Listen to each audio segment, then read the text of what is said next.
I want to start by giving a little bit of backstory to this whole ordeal.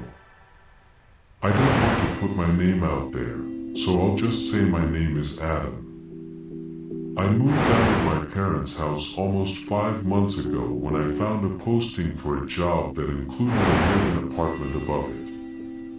I won't go into too much detail about my life before that, but I was eager to leave my situation behind and have a life of my own freely, so I jumped on the opportunity.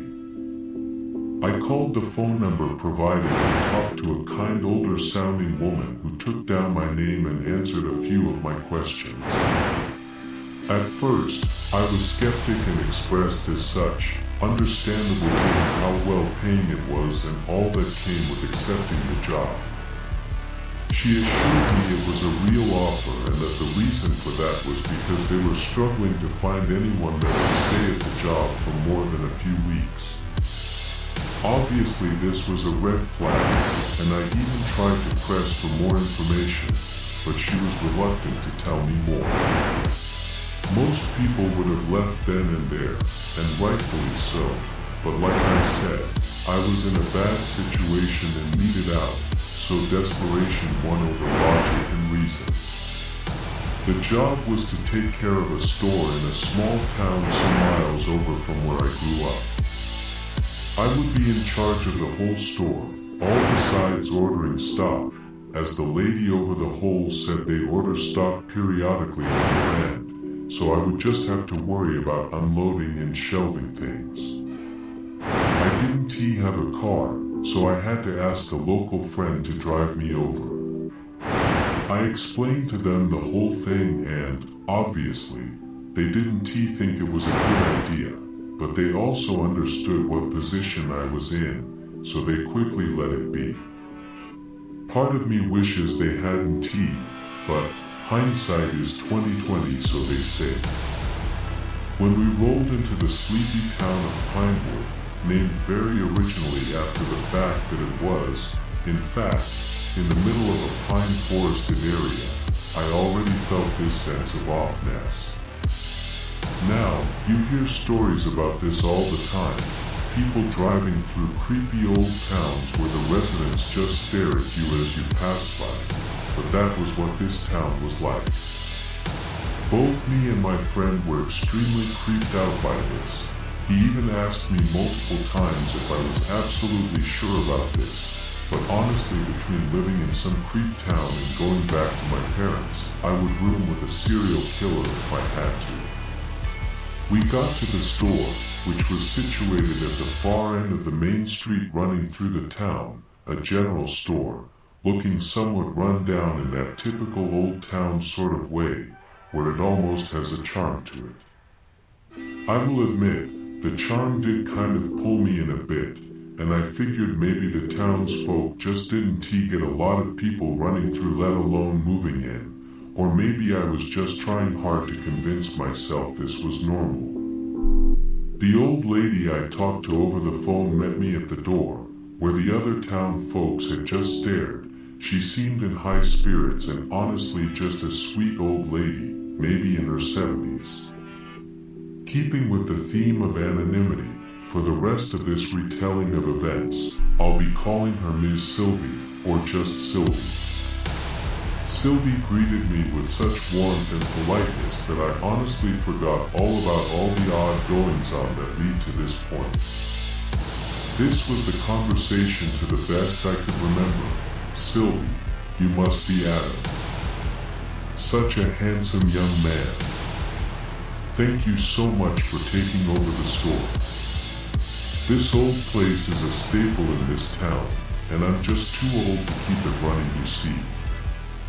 Me, not a problem at all, miss. Really, I should be thanking you. I mean, you're giving me a home and a paying job at that. Really, thank you so much. Sylvie, oh hush, think nothing of it. Exchanging a few more pleasantries, she took my hand into both of hers in a handshake. I remember her hands were cold, not like corpse cold, but still colder than I felt was natural given that it was the end of spring rolling into summer. I didn't pay it much time as my friend took my 2 suitcases from the car. "Is that all your belongings, dear?" Sylvie asked, pointing a wrinkled finger at what housed all I had to call my own. "Yeah, not much, but it's enough," I replied. Mostly it was clothes, a laptop I had been given by the friend that was driving me after he got a new one, and a few other odds and ends. Sylvie nodded, maintaining that warm and welcoming smile she had on the whole time. "If you find you're in need of any clothes, Mr. Corridon owns the tailor shop down the way. You can take anything we sell here if you have need of it. Of course, it will be taken out of your pay, with a discount of course." I nodded, following her hand motioning to the direction down the street. The street looked deserted, as if it had been long since abandoned and left to rot with not a soul in sight. Sensing what I was thinking, not that I was doing much to hide it on my face, Sylvie continued. "Most of this here town is old folks like myself. It's a quiet place, not much life in the late afternoon and evenings. There are a few younger couples, older than yourself, but they grew accustomed to the quiet times we tend to adhere to. That being said, we do ask that you keep sound to a minimum in the later hours. Us old folks need our beauty sleep, you know." At that, she let out a laugh, the kind that you'd hear any old lady at a retirement home make. Honestly, she had a charm to her. The way she talked gave an air of maternity, a sense of genuine care for whoever she spoke to or of. "Now then, if you follow me, dear, I'll show you to your apartment. It isn't much, but it should do well for someone living by themselves." "By myself?" It was at that moment that the sheer thought really dawned on me. I suppose, to most people this would be a rather chilling thought, loneliness, but I found comfort in it. My parents were never a comfort to me, and I would spend most of my time alone anyhow. I grew accustomed to it, welcomed by it, my safe space. Sylvie led me through the store. It was rather small, but that was to be expected, I suppose.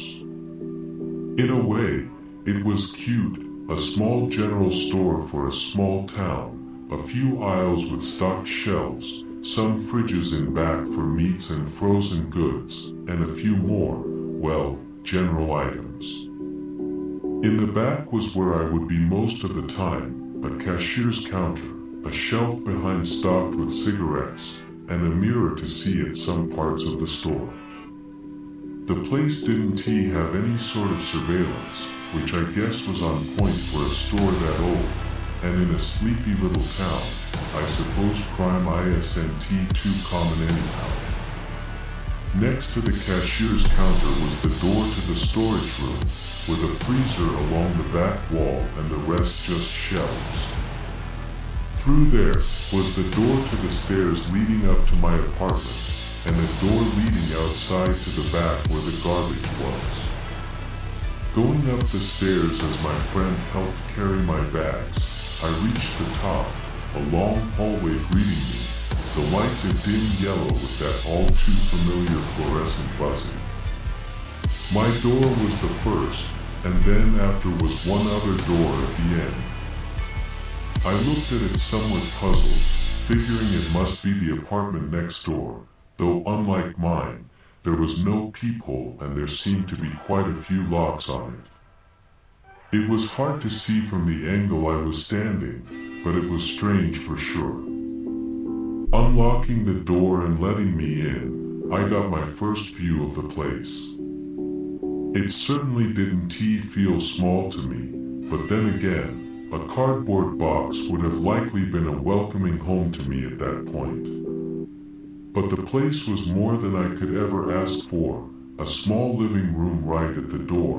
No TV, but that was fine. A dining room on the other end, which sat across from a rather large kitchen. The whole place was outdated with walls covered in wallpaper, that vintage yellow in the kitchen, the couch in the living room spotted with flowers. Some would likely call it tacky, but I found the charm in it. It felt like the kind of place someone could call home.